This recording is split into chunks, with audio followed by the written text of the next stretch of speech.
Bem, iniciando uma nova leitura, um livro de Gabriel Garcia Marques, né, o mais ilustre autor colombiano, por isso em homenagem fotos da Colômbia ao fundo, mas não é os 100 anos de solidão, como poderíamos muitos prever, né, que é o mais conhecido, mas eu ganhei esse livro uma ocasião, A Incrível e Triste História da Cândida Herêndira e sua avó desalmada. É um livro que eu acredito que tenha sido aplicado nas escolas colombianas. E são contos, praticamente são contos. São 7 contos, um livro curto, mas dá para ter se divertir aí com o estilo de leitura de Gabriel Garcia Marques. É uma pena que não está em espanhol, está em português. O livro que eu tenho, 100 anos de solidão, por coincidência, eu comprei, não sei porquê, comprei em inglês. E eu acho que realmente todo livro deveria ser lido na sua língua original, né? Porque aí você consegue absorver toda a característica do autor. Mas enfim, então como nem sempre é possível, estou lendo hoje, é claro, uma versão traduzida para o português. Um senhor muito velho, com umas asas enormes. Ao terceiro dia de chuva, haviam matado tantos caranguejos dentro da casa que Peládio teve que atravessar seu pátio alagado para tirá-los ao mar, pois o menino recém-nascido passara a noite com febre e se pensava que era por causa da peste. O mundo estava triste desde terça-feira. O céu e o mar eram uma coisa cinza e as areias da praia que um março fulguravam como poeira de luz converteram-se num caldo de lodo e mariscos podres. A luz era tão mansa ao meio-dia quando Peládio voltava a casa depois de haver jogado os caranguejos, que lhe deu o trabalho ver o que se mexia e se queixava no fundo do pátio. Teve que se aproximar muito para descobrir que era um velho que estava caído, de boca para baixo, no lodaçal. E apesar de seus grandes esforços, não podia levantar-se porque o impediam suas enormes asas. Assustado com aquele pesadelo, Peládio correu em busca de Elisenda, sua mulher, que estava pondo compressas no filho doente, e a levou até o fundo do pátio. Os dois observaram o corpo caído com um calado estupor. Estava vestido como um trapeiro. Restavam-lhe apenas uns fiapos descorados da cabeça pelada e muitos poucos dentes na boca. E sua lastimável condição de bisavô ensopado o havia desprovido de toda a grandeza. Suas asas de grande galináceo, sujas e meio depenadas, estavam encalhadas para sempre no lodaçal. Tanto o observaram e com tanta atenção que Peládio e Elisenda se repuseram logo do assombro e acabaram por achá-lo familiar. Então se atreveram a falar-lhe, e ele lhes respondeu em um dialeto incompreensível, mas com uma boa voz de marinheiro. Foi assim que desprezaram o inconveniente das asas e concluíram, com muito bom juízo, que era um náufrago solitário de algum navio estrangeiro abatido pelo temporal. Apesar disso, chamaram para vê-lo uma vizinha que sabia todas as coisas da vida e da morte, e ela bastou um só olhar para tirá-los do erro. É um anjo, disse-lhe. Não tenho dúvida de que vinha buscar o menino, mas o coitado está tão velho que a chuva o derrubou. No dia seguinte, todo mundo sabia que em casa de Peládio tinham aprisionado um anjo de carne e osso. Contra o julgamento da sábia vizinha, para quem os anjos destes tempos eram sobreviventes fugitivos de uma conspiração celestial, não tinham tido coragem para matá-lo a pauladas. Peládio esteve vigiando toda a tarde na cozinha, armado com seu garrote de meirinho, e antes de deitar-se arrastou-o do lodaçal e o encerrou com as galinhas no galinheiro alambrado. À meia-noite, quando terminou a chuva, Peládio e Elisenda continuavam matando caranguejos. Pouco depois, o menino acordou sem febre e com vontade de comer. Então se sentiram magnânimos e decidiram pôr o anjo em uma balsa com água potável e provisões para 3 dias, e abandoná-lo à sua sorte em alto mar.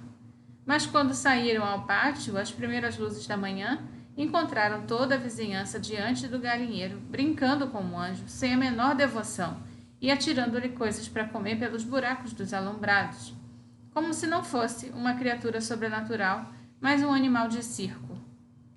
O padre Gonzaga chegou antes das 7, alarmado pelo exagero da notícia.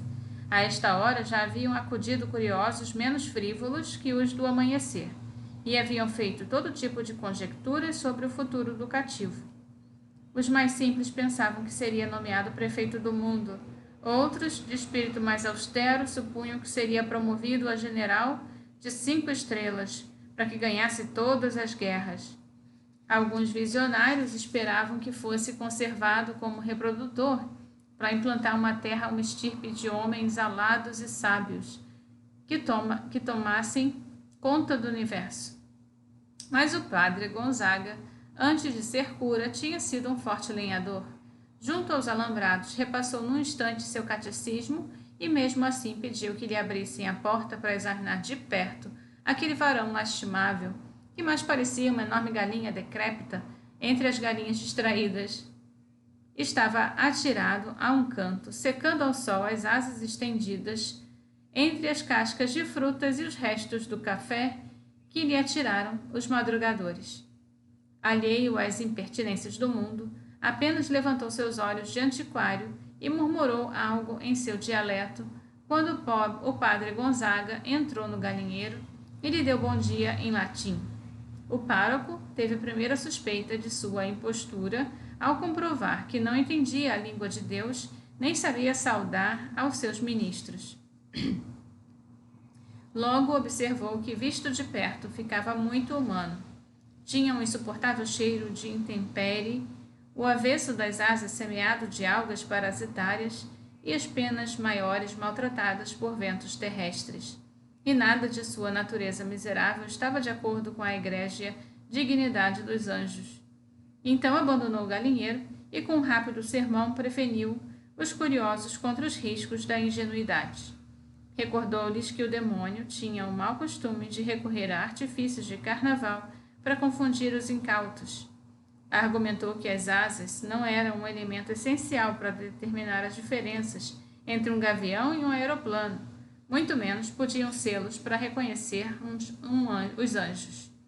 Entretanto, prometeu escrever uma carta a seu bispo, para que este escrevesse outra a seu primaz, e para que este escrevesse outra a seu sumo pontífice, de modo que o veredito final viesse dos tribunais mais altos.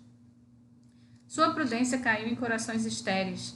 A notícia do anjo cativo divulgou-se com tanta rapidez que, ao cabo de poucas horas, havia no pátio um alvoroço de mercado e tiveram que usar a tropa com baionetas para dispersar o tumulto, que já estava a ponto de derrubar a casa.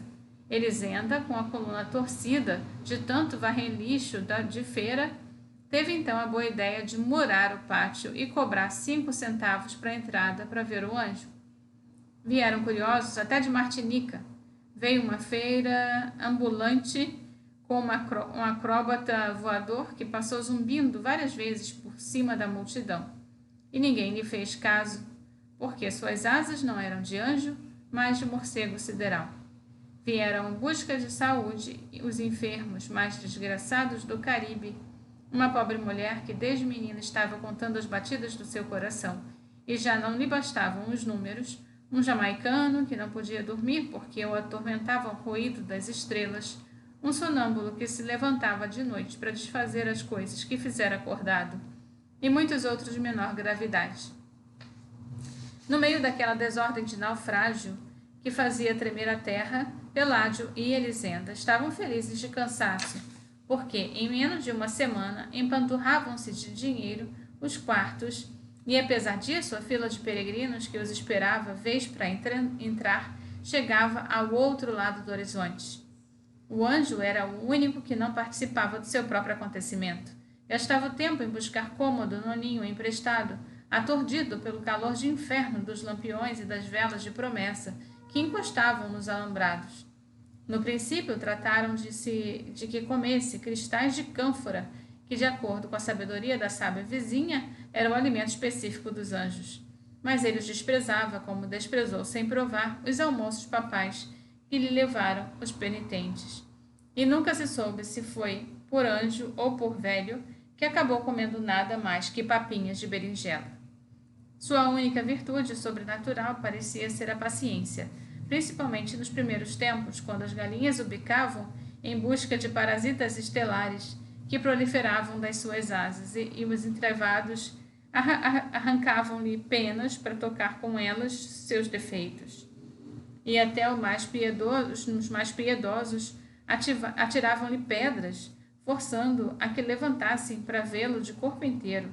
A única vez que conseguiram alterá-lo foi quando lhe queimaram as costas com um ferro para marcar novilhos, porque estava há tantas horas imóvel que o acreditavam morto. Acordou sobressaltado, dizendo disparates em língua hermética e com os olhos em lágrimas, e deu um par de azadas que provocaram um redemoinho de esterco de galinheiro e poeira suja, e um temporal de pânico que não parecia deste mundo. Embora muitos acreditassem que sua reação não fora de raiva, mas sim de dor, desde aí trataram de não molestá-lo, porque a maioria entendeu que sua passividade não era de um herói no uso de boa aposentadoria, mas de um cataclismo em repouso. O padre Gonzaga enfrentou a frivolidade da multidão com fórmulas de inspiração doméstica, enquanto esperava um julgamento final sobre a natureza do cativo, mas o Correio de Roma perdera a noção da urgência, gastavam o tempo em averiguar se o réu convicto tinha umbigo, se seu dialeto tinha algo que ver com aramaico, se podia caber muitas vezes na ponta de um alfinete, ou se não seria simplesmente um norueguês com asas. Aquelas cartas de prudência teriam ido e vindo até o fim dos séculos, se um acontecimento providencial não tivesse posto fim às atribulações do pároco. Aconteceu que, por esses dias, entre muitas outras atrações das feiras errantes do Caribe, levaram ao povoado o triste espetáculo da mulher que se convertera em aranha por desobedecer os seus pais. A entrada para vê-la não só custava menos que a entrada para ver o anjo, mas ainda permitiam fazer-lhe qualquer pergunta sobre sua absurda condição e examiná-la pelo direito e pelo avesso, de modo que ninguém pusesse em dúvida a verdade do horror. Era uma tarântula espantosa, do tamanho de um carneiro, e com a cabeça de uma donzela triste. O mais triste, entretanto, não era sua figura absurda, mas a sincera aflição com que contava os pormenores da sua desgraça.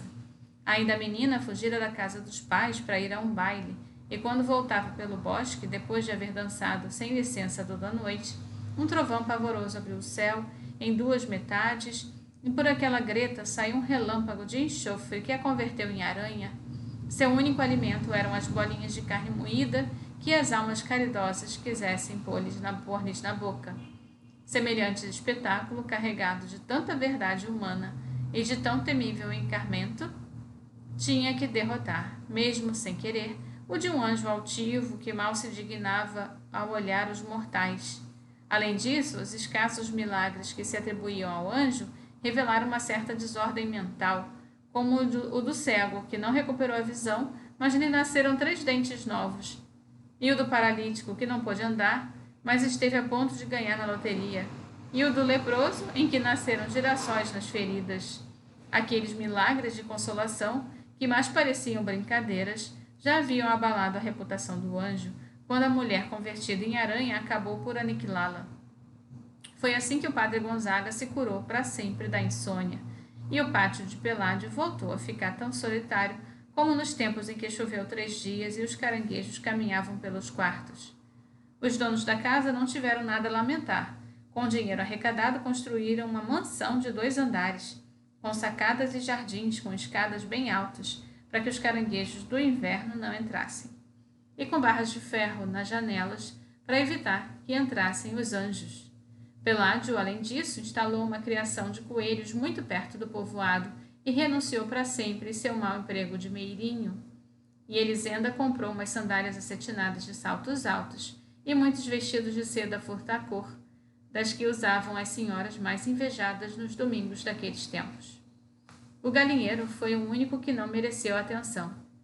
Se alguma vez o lavaram com creolina e queimaram gotas de mirra no seu interior, não foi para prestar honras ao anjo, mas para conjurar a pestilência de lixeira, que já andava como um fantasma por todas as partes, e estava tornando velha a casa nova. A princípio, quando o menino aprendeu a andar, cuidaram para que ele não tivesse muito perto do galinheiro. Mas logo foram esquecendo do medo e acostumando-se ao mau cheiro. Antes que o menino mudasse os dentes, já fora brincar dentro do galinheiro, cujos alambrados podres caíam aos pedaços. O anjo não foi menos displicente com ele que com o resto dos mortais, mas suportava as maldades mais engenhosas com uma mansidão de cão sem ilusões. Ambos contraíram a catapora ao mesmo tempo. O médico que atendeu ao menino não resistiu à tentação de auscultar o anjo e encontrou nele tantos sopros no coração e tantos ruídos nos rins que não lhe pareceu possível que estivessem vivo. O que mais o assombrou, entretanto, foi a lógica de suas asas. Ficavam tão naturais naquele organismo completamente humano que não se podia entender por que não as tinha também os outros homens. Quando o menino foi à escola, fazia muito tempo que o sol e a chuva haviam destruído o galinheiro. O anjo andava se arrastando para lá e para cá, como um moribundo sem dono.